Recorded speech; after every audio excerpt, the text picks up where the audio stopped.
Perestroika was a political movement for reformation within the Communist Party of the Soviet Union during the 1980s. Widely associated with Soviet leader Mikhail Gorbachev and his Glasnost policy reform. The literal meaning of perestroika is restructuring, referring to the restructuring of the Soviet political and economic system. Perestroika is sometimes argued to be a cause of the dissolution of the Soviet Union, the revolutions of 1989 in Eastern Europe, and the end of the Cold War. Summary: Perestroika allowed more independent actions from various ministries and introduced some market-like reforms. The goal of the perestroika, however, was not to end the command economy but rather to make socialism work more efficiently to better meet the needs of Soviet consumers. The process of implementing perestroika arguably exacerbated already existing political, social,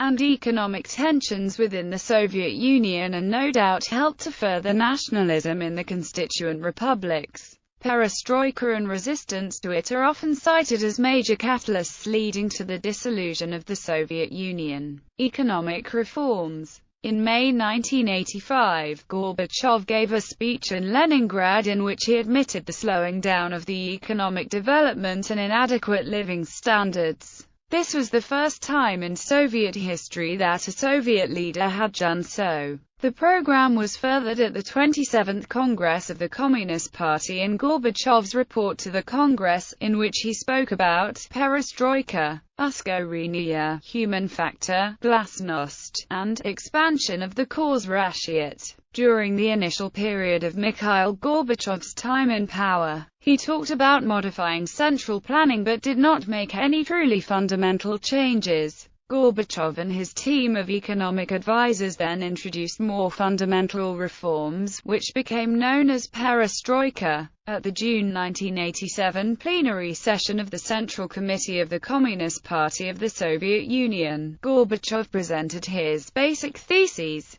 which laid the political foundation of economic reform for the remainder of the existence of the Soviet Union. In July 1987, the Supreme Soviet of the Soviet Union passed the law on state enterprise. The law stipulated that state enterprises were free to determine output levels based on demand from consumers and other enterprises. Enterprises had to fulfill state orders, but they could dispose of the remaining output as they saw fit. However, at the same time the state still held control over the means of production for these enterprises, thus limiting their ability to enact full cost accountability. Enterprises bought input from suppliers at negotiated contract prices. Under the law, enterprises became self-financing, that is, they had to cover expenses through revenues. No longer was the government to rescue unprofitable enterprises that could face bankruptcy. Finally, the law shifted control over the enterprise operations from ministries to elected workers' collectives. Gospelin's responsibilities were to supply general guidelines and national investment priorities, not to formulate detailed production plans. The law on cooperatives, enacted in May 1988, was perhaps the most radical of the economic reforms during the early part of the Gorbachev era. For the first time since Vladimir Lenin's new economic policy was abolished in 1928, the law permitted private ownership of businesses in the services, manufacturing, and foreign trade sectors. The law initially imposed high taxes and employment restrictions, but it later revised these to avoid discouraging private sector activity. Under this provision, cooperative restaurants, shops, and manufacturers became part of the Soviet scene. Gorbachev brought perestroika to the Soviet Union's foreign economic sector with measures that Soviet economists considered bold at that time. His program virtually eliminated the monopoly that the Ministry of Foreign Trade had once held on most trade operations. It permitted the ministries of the various industrial and agricultural branches to conduct foreign trade in sectors under their responsibility rather than having to operate indirectly through the bureaucracy of trade ministry organizations. In addition, regional and local organizations and individual state enterprises were permitted to conduct foreign trade. This change was an attempt to redress a major imperfection in the Soviet foreign trade regime: the lack of contact between Soviet end users and suppliers and their foreign partners. The most significant of Gorbachev's reforms in the foreign economic sector allowed foreigners to invest in the Soviet Union in the form of joint ventures with Soviet ministries, state enterprises, and cooperatives. The original version of the Soviet joint venture law, which went into effect in June 1987, limited foreign shares of a Soviet venture to 49% and required that Soviet citizens occupy the positions of chairman and general manager. After potential Western partners complained, the government revised the regulations to allow majority foreign ownership and control. Under the terms of the joint venture law, the Soviet partner supplied labor, infrastructure, and a potentially large domestic market. The foreign partners supplied capital, technology, entrepreneurial expertise, and in many cases, products and services of world competitive quality. Gorbachev's economic changes did not do much to restart the country's sluggish economy in the late 1980s. The reforms decentralized things to some extent, although price controls remained, as did the ruble's inconvertibility and most government controls over the means of production. By 1990, the government had virtually lost control over economic conditions. Government spending increased sharply as an increasing number of unprofitable enterprises required state support and consumer price subsidies continued. Tax revenues declined because Republican local governments withheld tax revenues from the central government under the growing spirit of regional autonomy. The elimination of central control over production decisions, especially in the consumer goods sector, led to the breakdown in traditional supply-demand relationships without contributing to the formation of new ones. Thus, instead of streamlining the system, Gorbachev's decentralization caused new production bottlenecks. Comparison with China. Perestroika and Deng Xiaoping's economic reforms have similar origins but very different effects on their respective countries' economies. Both efforts occurred in large communist countries attempting to modernize their economies. But while China's GDP has grown consistently since the late 1980s, national GDP in the USSR and in many of its successor states fell precipitously throughout the 1990s. Gorbachev's reforms were gradualist and maintained many of the macroeconomic aspects of the command economy. Reform was largely focused on industry and on cooperatives, and a limited role was given to the development of foreign investment and international trade. Factory managers were expected to meet state demands for goods, but to find their own funding. Perestroika reforms went far enough to create new bottlenecks in the Soviet economy but arguably did not go far enough to effectively streamline it. Chinese economic reform was, by contrast, a bottom-up attempt at reform, focusing on light industry and agriculture. Economic reforms were fostered through the development of special economic zones, designed for export and to attract foreign investment. Municipally managed township and village enterprises and a dual pricing system leading to the steady phasing out of state-dictated prices. Greater latitude was given to managers of state-owned factories, while capital was made available to them through a reformed banking system and through fiscal policies. Perestroika was expected to lead to results such as market pricing and privately sold produce. But the Union dissolved before advanced stages were reached. Another fundamental difference is that where perestroika was accompanied by greater political freedoms under Gorbachev's Glasnost policies, Chinese economic reform has been accompanied by continued authoritarian rule and a suppression of political dissidents, most notably at Tiananmen Square. Gorbachev acknowledges this difference but has always maintained that it was unavoidable and that perestroika would have been doomed to defeat and revanchism by the nomenclatura without Glasnost.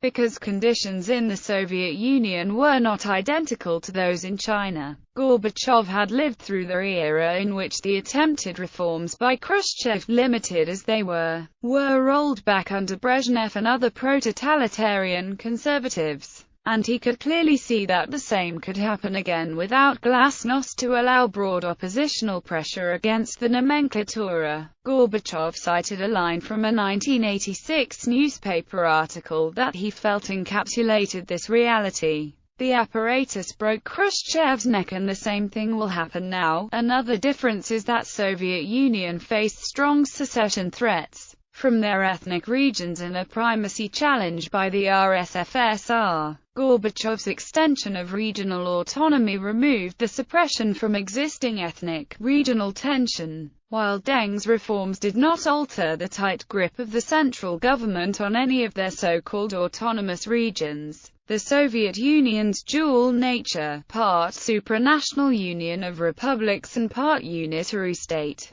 played a part in the difficulty of controlling the pace of restructuring, especially once the new Russian Communist Party was formed and posed a challenge to the primacy of the CPSU. Gorbachev described this process as a parade of sovereignties, and identified it as the factor that most undermined the gradualism of restructuring, and the preservation of the Union. This caused a situation in the USSR whose closest analogue would be if English sovereignty undermined that of the United Kingdom at a time when the entire UK society and economy was under significant stress and reform, or if North China had a party and state emerge as a challenge to the CCP and PRC during Deng's reforms. Education after Perestroika. In the 70 years preceding Perestroika, Russian individuals were categorized by scientific and cultural approaches. It was believed that the thought process of a person was peculiar to one of two different classes,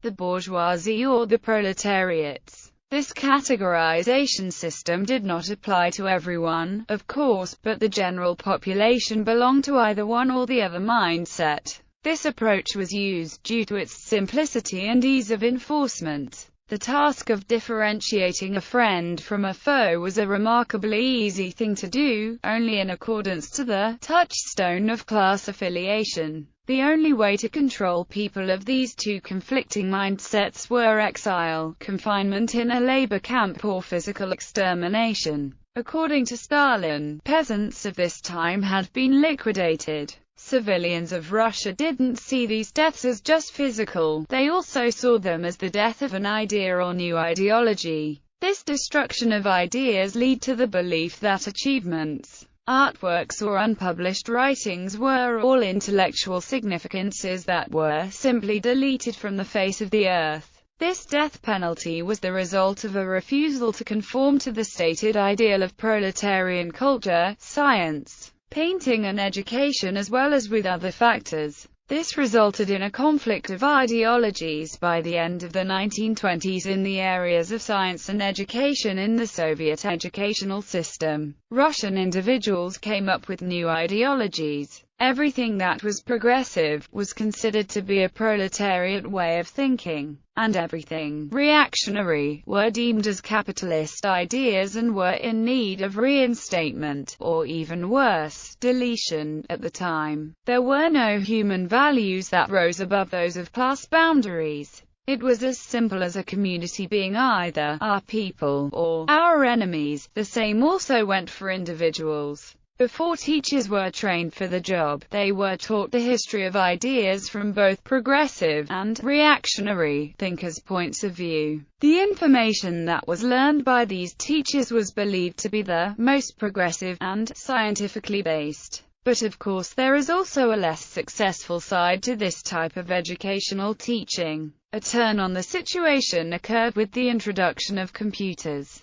By this time, any ideas that were present during the perestroika were shaved down. Never had there been a worse thing than Soviet education, perestroika and glasnost. On the 27th of January 1987, a meeting of the Central Committee members occurred. The CPSU has Gorbachev present his criticism that justifying his policies of perestroika and glasnost are the only solutions to the problems of the Soviet Union. Over Gorbachev's time in power, perestroika and glasnost were his most important goals. Economic, social, and political aspects of the Soviet Union have been partly implemented due to these two elements, which heighten his seriousness of pushing towards his current objective. Also, Gorbachev's vigorous campaign for perestroika and glasnost motivated him to move from Moscow to Vladivostok in order to propose his revolutionary changes in the Soviet society. One of the final important measures taken on the continuation of the movement was a report that was at the Central Committee meeting of the CPSU, titled "On Reorganization and the Party's Personnel Policy." This report was in such high demand in Prague and Berlin that many people could not get a copy. One effect was the sudden demand for Russian dictionaries in order to understand the content of Gorbachev's report. Women's activism in Russia during perestroika. Women in the USSR were considerably knowledgeable and skilled. Women's activism, due to the prominent position of women in Soviet society, played a key part in the speed at which perestroika affected the USSR. Gender equality was granted as early as 1918. In the later years, organizations focused on the implementation of women into public life. They were allowed to teach, work and manage boarding schools and orphan homes for abandoned children. In the following years, the Soviet Women's Committee was established and had broadened its network across the country. This committee focused upon assisting women to find employment and defending the Soviet Union. During the first years of perestroika, the women's councils were granted independence and varying levels of political significance. Not all the women's councils survived the post-perestroika years, but others managed to pull through,